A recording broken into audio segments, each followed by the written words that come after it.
And we have in the building our biggest stars this year. Trust me, she took compassion on us. And we're going in the video of her right now. One of our hottest singles is coming right now. When we come back, we get to meet her personally, Mama Africa.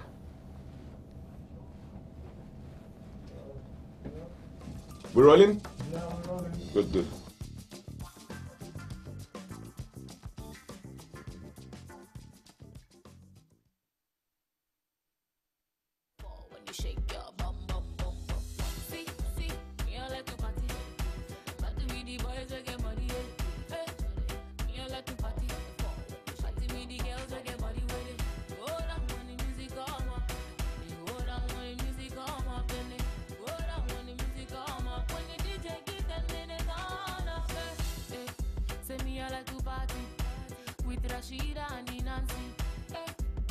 See me whining. Hold on, not talking in bottles. I like to party. Be Shakira and Beyonce from Miami. I like to chilling with Duce and Jay-Z. Hold on when the music come up, put it down. I'm like, say we are raving up. Turn on when the music come, we are Back, and I'm with Yemi Alade. Yes, How you boss. this? I'm fine. How you been? I'm fine. But I'm not as fine as you. Oh, leave that side. If my wife hears that one right now, she's gonna add to whatever I'm adding to the. And I told you she has witchcraft. I agree. Does she have like a spa or something, therapy session? I want to be part of it. No, just one black calabash under the bed. That Please, is can I have some? Are you ready? It's midnight though. I don't like midnight things. Okay. Congrats on oh my gosh. Thank you so much. Congrats on the remix. Thank you. How did that happen? How did you get Ricky? Yo, I know, like Ricky's our best friend, like he's like my neighbor in Lagos. No, it seemed that way. I know, right? Good oh vibes. No, he's very humble, and I'm thankful that I was able to work with such an accomplished artist, someone who I've always been a fan of. You know, we happen to be ambassadors of a premium liquor brand, and which you're not going to mention for technical reasons. Well, you know, I'm professional like that because I don't want you to be like cut. Only if they have a box for me. Well, you know that's not a problem. And that was a hookup. Yes, pretty much. And we sent a bunch of songs to him, and he selected "Oh My Gosh," which was to my excitement, obviously. And when he sent his verse, whoo, my head got spinning. I couldn't believe it, like it had just happened. And then we shot the video in Atlanta, and he was all game to be everything African. The video shoot. You know, he wanted to be African, and he wanted to, you know, indulge in everything African. He held back not anything. He held back nothing, and that was like a learning experience for me. You yourself, yes, okay. Yeah, I was really blessed to be in his presence. Okay, now I'm coming to the term Mama Africa. It's such a huge title. Yes, it is. Really. Miriam Makeba comes to mind. You know, Mama Africa for so many years. I'm going to tell you a story I've never told before. Tell me. A few years ago, I saw her, I think it was her last show in London at the Royal Festival Hall. And she came on stage. Miriam Makeba on stage. Yeah. Larger than life.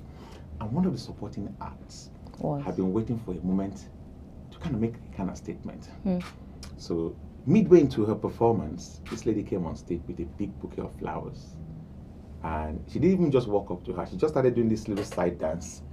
It was a major distraction.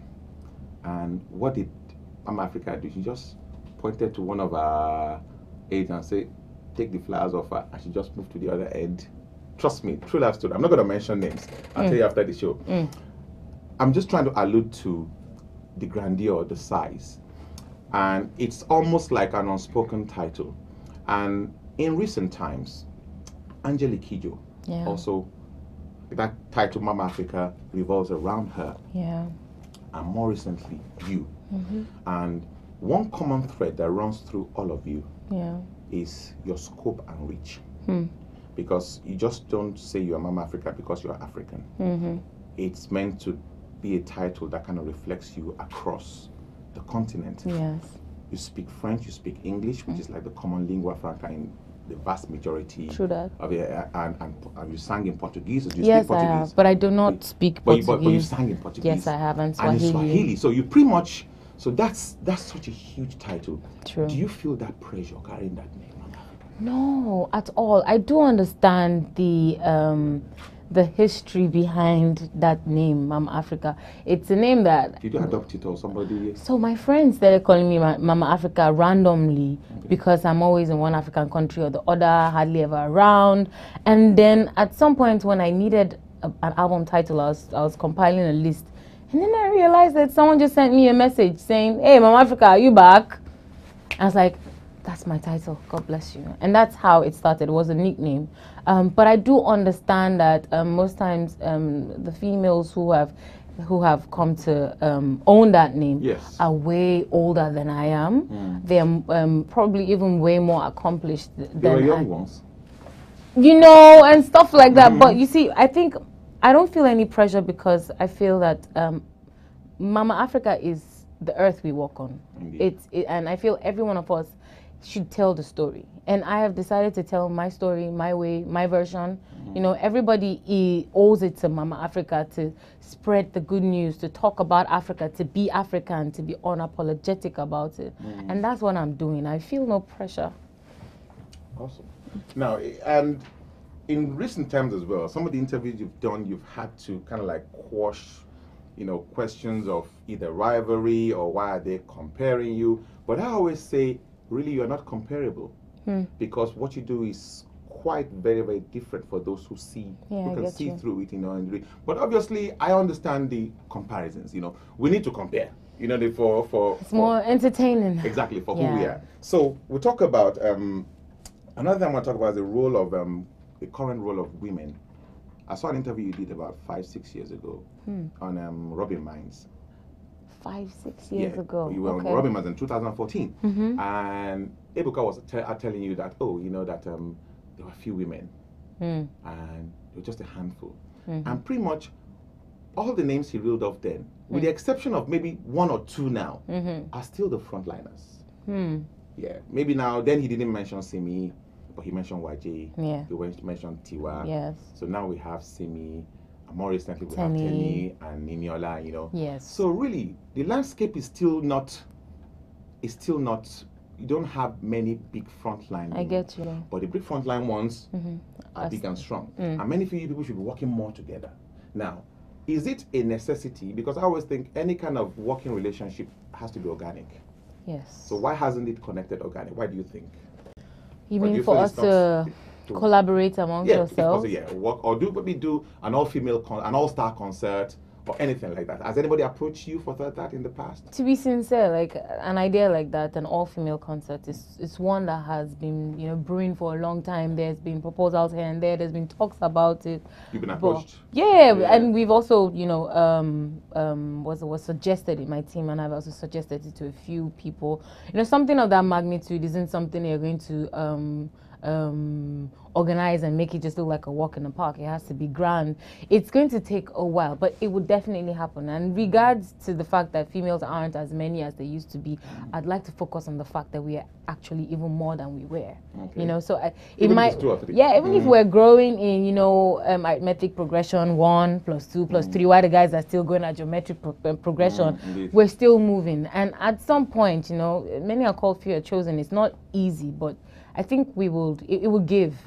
It's only a matter of time. And yes, it has to be organic. The time has to permit. But for me, personally, when it comes to music and to work and the environment that I've grown up in as per industry, I'd like to look at work from beyond just your gender. You know, I feel like there's a time and place for every collaboration and everything, and it will all come to pass, you know, in time. I don't even have a lot of collaborations out there, but I'm not trying to say that that's an excuse. Okay. Yes. It will happen. Yes, it will. Okay. Good. Your concert in your Mama Africa World Tour 2017, would you say that's still, in terms of tour dates, the highlight of your career? You know, I think, come to think of it, my Mama Africa tour, it was definitely bigger than the King of Queens tour. And by God's grace, Black Magic 2 was in turn greater. I had more venues. For instance, Mama Africa tour, I probably did about 7 cities in America. And how many shows in total? Oh no, I can't remember the figure. That image. That image is one of the most powerful images I've told Michael Tubes that he needs to do something like this for me. I don't know where and how. But this is one of the most iconic images I've ever seen of an African artist. And I mean that. It's just, it says everything. And that's at the La Trianon. Le Trianon. Le Trianon. Excuse my French. C'est bon. That is awesome. And that was from that concert. Yes. So this is part of the reason I'll say that is that the most, the most momentous so far. Beyond just your dates, this image on its own tells a lot. And this is not in London where you have, so you're not saying, oh, it's only Nigeria. This is not in London. This is not in many of the Nigerian hubs. This is in Paris. Back to the Mama Africa thing. Yeah, I totally get where you're coming from. As far as solo gigs, personally organized solo gigs, this would be one of the biggest solo personal gigs I've done. But after this particular landmark, we've done other solo gigs that were not personally organized. I get you. We've moved on to 5K, we've moved on to stadiums, on different islands, Mayotte, St. Lucia. We went back to Europe. We did bigger venues in more countries. For instance, we did 7 or 10 countries from Africa, but this time we did about 14 or 15. But that's across a short period of time. A short period of time, like a month. A month to do the entire. How many kgs do you lose? I can imagine. A lot. Dressing room to dressing room. Almost lost my voice at some point. I developed a really bad cold. Yeah, cold, like a bacterial infection that went on for almost 4 months. My voice was neither here nor there. I had it, then I didn't have it, and then finally I was cured. The stress got to me. But now I have learned many other ways to take care of my throat. The great Angelique Kidjo happens to who you have a great relationship I with. love her. Yeah. She's like my music mommy. How did you guys meet? Online. Okay. Yes. So out? Someone randomly just felt that they needed to introduce us. Like they had, what we're seeing. When you exactly, when you put things out there, they start to happen in your life. And we'd been talking about how we really wanted to meet her, and someone found it very important to link us via email. And so I sent her an email, and she was excited, and we got her. And now she sent me pictures of her performances. We did something together, I will not say the project yet. And then she wore one of the clothes to perform. I said, Mom, where did you get that skirt from? She's like, don't tell anybody. But I just told I just did. She's amazing. So she told me that she saw me in Paris. It was kind of windy and cold. She's like, girl, your throat needs to be covered at all times. Even when you wear your jackets and stuff, tie a scarf around this place. Keep it warm. This is the office. Don't play with it. And since then, I felt better. Okay. Learned anything? What have you picked from her? Maybe I'm not going to share our secrets. Okay. But I do know, just watching her and being with her, whoa, she is a lot to learn from. It's as a person, if you've been with her, she says a lot of stuff. She has no filter. I met her during the London premiere of CEO. She was in CEO, the film. Oh, really? Was the CEO. Oh, yeah, I think I saw. Yeah, she was in it, and I met her for the first time because we organized the premiere in London at the time. She's just. What you see is what you get. And that is the amazing part about her. And something happened during our last project, and I ordinarily should have maybe lost my temper, or because I was really, really upset. They pushed you to the wall. So the people we're working with decided to push me to the wall, and she was right there with me, and she was like, they're not worth it. She's supposed to be like, Yemi, there's too much drama here. I'm leaving. I have to catch, because she was going to catch a flight to another country. She was on tour and stuff, and she was like, it's not worth it. I'm here with you. Just relax. Sure. I was like, if this woman, this many times a nominee, many times a winner for the Grammys, is here telling me this, who am I to be upset? I had a great shoot. Awesome. We're still chilling with Mama Africa. We're going on a quick break, and when we come back, more secrets to be revealed.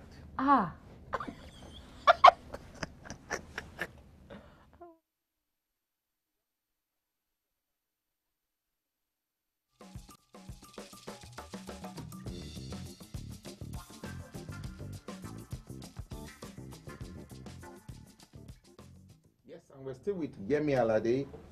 Yes, so Mama Africa. We are here. And also, King Yemi Alade on Snapchat. What's all this king business? So, all you people that are calling yourselves king now, I'm going to ask myself, why isn't queen regal enough? Really? I'm thinking, and I know there's a statement behind it. We premiered a film very recently in the UK, King of Boys.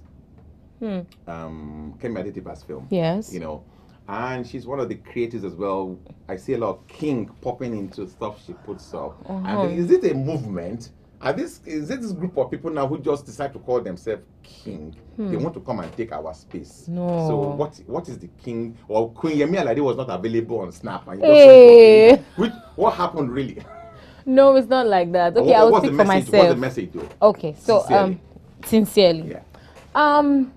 King because the guys inspire me, and I'd like to achieve what they've achieved and more.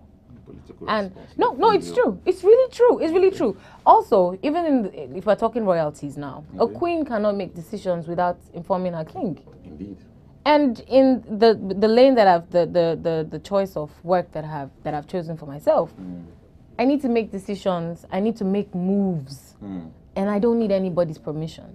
Hence, king. And to even be like a guy, to think like a guy, to go. King Yemi Alade was added to my name during the BlackBerry days. I put it as my title because I felt a gradual growth or change in the way I thought, the way I needed to go about my career, and how much I wanted it. Is that because you're coming from a male-dominated musical environment? Well, definitely, 100%. And I was inspired by how far the guys were going than the females. And it's like when you're in Rome, you have to act like a Roman. So I had to go with the king title because I'm not about to take. Not satisfactory, but I can't press you further. It's all right. I'm not a man. I'm not a man. Yeah. And to be sincere, the guys do inspire me a lot. And so why not? Let's go at it. And if you were to create a template to succeed in starting with the Nigerian music industry as a woman, and looking at the years of experience you've put in, and you had to like mentor a young female act, what would be some of the major things she would need to know to survive in that industry? I know it's not easy. I need volume 1 of the book, volume 2, 3. What are the basic ones? Oh my days, basic stuff. I would say know thyself, first of all. Know thyself in terms of and as the artist you want to be, which is self-evaluation, talent development, know what you want to be personally. And then second of all, you need to look in the mirror and tell yourself, this is who I want to be. For instance, I didn't start off with African hair and stuff. I always wore wigs, you know. My hair, when did the African inspiration bite you? It beats me in 2010/11. Yes, /11. I was struggling with keeping, because I grew up being a tomboy. So I was struggling with the weaves and stuff. I couldn't maintain it myself. I always needed a hairstylist and I could not afford that. So I was like, I want a hairstyle that I could wake up in the morning, run my hands through it, and it's ready to go. And what's the best hairstyle than my own actual hair? And that's how the African vibe, the natural, kinky look. And it's all coming back now. You know, we started it. And today, you're comfortable with it? I'm very comfortable. My braids are really, you know, all over the place. So I had to wear my beautiful hat. I get you. Yeah. I get you. You know, and so I would say to any female out there, look in the mirror, tell yourself who you want to be. Because a lot of people are going to want to change who you are entirely or modify you past the point where you recognize yourself. And it's important for you to know yourself. I'll also say there are going to be days and nights when they will tell you that you have to go to certain clubs and be Which comes with the job anyway. But it's harder for women. Certain clubs and act a certain way to certain people in highly placed positions in order to get what you want. I believe that God has given us a talent. And that talent and dedication is more than enough. Or do you still get it? Not as much as before. Not as much as before. I get hints of it, but last you go carry your work, go now, Abi. I go there okay now. And you can afford to do that right now. Yeah, but as those who can't afford to though. That's what I'm saying. You need to be strong. If someone else doesn't open the door for you, another person will. You get? So like, if that door closes, your dignity is important. But if it's not important to you, enjoy yourself. Because everybody knows the way you lay your bed is how you lie on it. If you choose the hard way, you suffer. Me, I suffered. So if you want to suffer and you want to get to where you want to get to, do. I don't know it all. There's so much I could tell you, but I do know that three most important things. First of all, be one, to know thyself. Second of all, surround yourself with people who believe in you and who are okay with you being yourself. Third of all, you need God at all times, because he'll be there in the dark times when there's nobody there to answer your questions. There are lots of answers in the Bible as it is, you know. So I would say those three fundamentals, and persistence and passion, which money cannot buy. If my passion dwindles today, I don't think I'll continue doing music. Passion is key. I see you in this game for such a long time, because you're on a circuit right now. Some describe it as a world music circuit.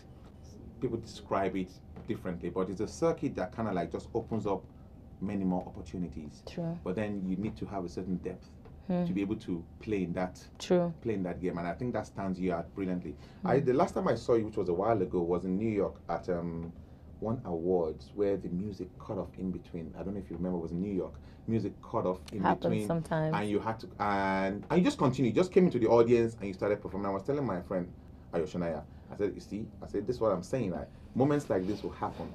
Very few can carry it, very few can play around with it. So your performance, I think one of your greatest strengths as well is your performance on stage. Thank you. How did you build that? I enjoy it. Are you part of the church crew? Some people develop in church, some people develop it maybe in school. Where did you develop that? I think I developed my confidence step by step by being a chorister. I used to be the only teenage chorister. Yes, the only teenage chorister in the adult choir. Okay. Yes, so I had to learn to sing and look people in the eyes. I grew up in a small church, and then moving on, I wanted to become more than just someone who would sing just for singing. I wanted to dance. I wanted to move. I wanted to be an actual act. I wanted to be art on stage. And I realized that certain examples of art on stage would be Beyonce. So I wake up in the morning. You love immensely. I love her so much. Like, what's there not to love? I would wake up in the morning in my nightgown, wear my high heels, hold my remote, and be singing her songs and be acting like her, and gradually over time I became my own kind of art. And on stage, I always task myself, there's a lot of rehearsals that goes into that. I do my musical rehearsals with my musicians first, then I move on to the dance, and then I have to set up a dance and musical rehearsal together for every performance that I do. It's not because we like work, but because there's beauty in you need to enjoy what you do. Synergy, yes. And earning from it is a bonus. Exactly, and I do enjoy it, and I like the fact that I could take a record that you've listened to and I could give it to you in different ways, in different flavors. You never saw it coming, and excite your taste buds, or rather your earbuds, you know. You're more sweet. Oh my God, I'm learning from you. Okay, we're gonna touch on two things. House of Tangerine. Yes. Part of the color, because Mama Africa, it comes with a lot of, color. Africa, so you have your own brand. Colorful, yes. What percentage of what you wear comes from your brand? From my brand, when it comes to stage performances, I would say a good 98% is stuff that I have worked in hand with certain stylists and designers to create for me. I sketch everything that I wear. It's been over 5-6 years. I've been sketching everything I wear, everything my dancers wear. I sketch that. Everything that's in-house. It's all in-house. I enjoy it because I get to wear stuff that people don't wear, and I get to wear stuff that I like most. And it makes the photographs look better. More original. Yeah. So and House of Tangerine is yet to make pieces that the public can wear, and I hope to get to the point where I'm able to settle down and do that. You need to do a pop-up in London. Right? Yes. I can't wait to do that. Think of something. Work on something. I'm working on it. I'm working on it. I'm working on it. Trust me, it'll work. I'm working on it. And second to the last, your private life. Yes. Another part of this business that I've seen so many talented acts in music, fashion, in movies, struggle with is a private life. And you've been able to put a lead on it. I'm not going to ask you I'm just asking how. Because I know you have we all have private lives. Well, we all have private lives. How have you been able to put a lead on it and kind of like steer the press away from it? Because they don't talk about it. And it's not because you pay them or you tell them. It's just something you've been able to manage well. I think I'm more interested in selling the music than any other thing. That's just it. Want to talk about your private life? Why? It's no longer private if I do that. Just check. It's not a public limited organization. Always try. You never know. Oh my days. What are your plans for 2019? What are you working on? 2019. Why are you in London at the moment? Actually? I'm in London for several meetings and to go around, see you.